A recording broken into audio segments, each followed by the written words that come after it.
Hey everybody, so this is a little different. So normally I post a weekly study and I do a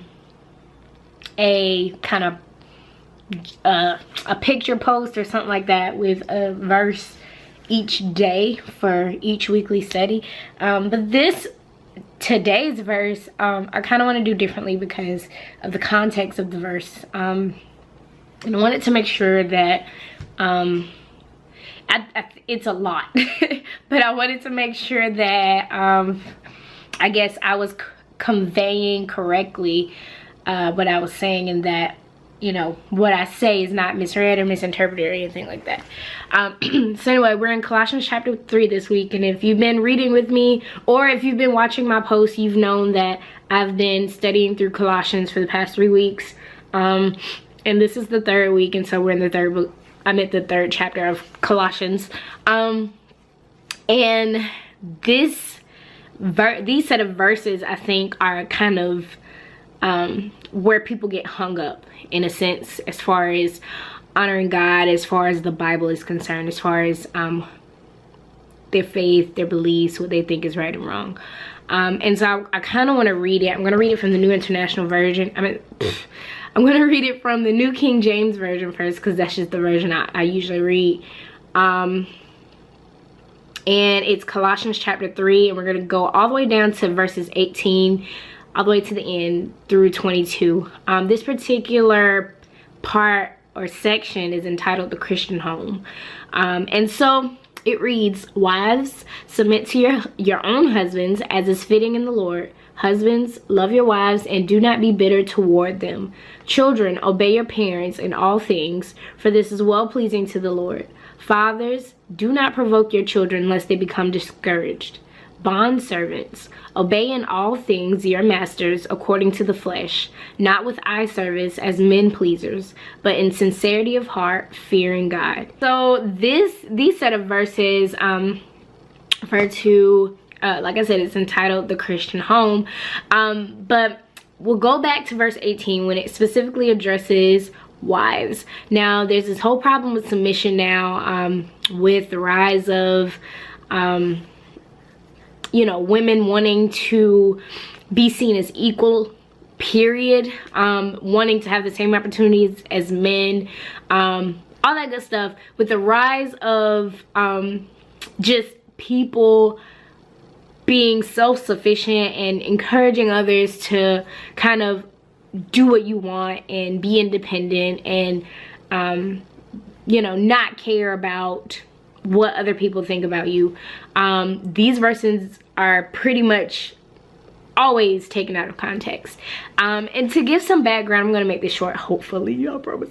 To give some background, these verses are housed within a chapter that talks a lot about carnality, morality, talks a lot about how it's not about being moral, it's not about living a certain way, and then it's also housed inside of chapters that specifically I guess correct the idea of being legalistic, or being so philosophical that you forget that Christ is all, and not that you forget, but that you don't behave and that you don't live life and live by faith as if Christ is all, and, you know, not kind of be righteous by the law, but be righteous by the work of Christ. And so then we get to this verse in The Christian Home. So after he says all this stuff, after he says, you know, put away malice, put away these things that are causing dissension between you and others, love each other, and put away the works of the flesh, then he says, wives, be subject to your husbands. And so ultimately, before we get to this part, it's important for us to understand that in the way that we allow Christ to take full control in our hearts, to reside there and to live in us, and you know, in the way that we allow him to kind of take dominion over our lives and actually be Lord, and serve his purpose in what he's supposed to do when he comes into our lives, or when we receive him into our hearts, in allowing him to do that, that ultimately translates into the physical, and that especially includes the home. And so I think Paul wants us to understand that when we are subject to our husbands' wives, and I say we because I just got married, but when we are subject to our husbands, we are not just subject to a man. We are not just subject to morality, or we are not just subject to a tradition. What we are subject to is the lordship and the leadership of Christ in our husbands. And that is what we honor. And that is why we are subordinate and adapt to them as leaders. And that is why we serve as wives that understand and support our husbands. And that is why we submit, in a sense. Because we are submitting to the lordship that our husbands have ultimately submitted to. And the same with the husbands. The husbands are commanded to love their wives and be affectionate and sympathetic, I'm reading the Amplified, with them, and do not be harsh or bitter or resentful toward them. And that is the exact picture of what Christ is toward the church. Now, a lot of people are frustrated with the church now, but the exact image of Christ and the way that he loves the church and the way that he cares for the church so much that he protects it even when it's wrong, that he loves it in spite of, and he doesn't become bitter or resentful toward the church, no matter where the church is, no matter how far the church is kind of drifted off from him. He loves it and he protects it as if it's his own, because he died for it. And so he pleads on our behalf, on the church's behalf, to the Father, so that we can continue to receive mercies and grace that are new every day, every morning. And so that is the exact picture that God creates through the marriage, through husbands loving their wives and through wives being subject to the husbands. It's a God order. And so first and foremost, if we have a problem with that, it's not necessarily because it's traditional. It's because we have a problem with our faith and where we stand. We just simply don't believe.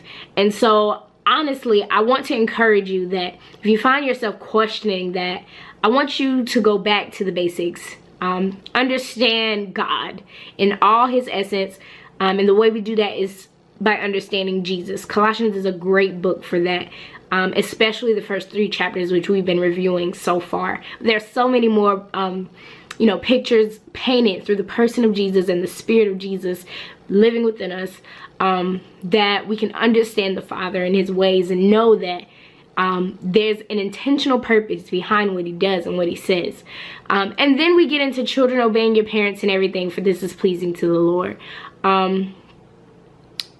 Ultimately, that submission and that obedience is because of the lordship of Christ, the lordship and the fact that Christ is the head of the family.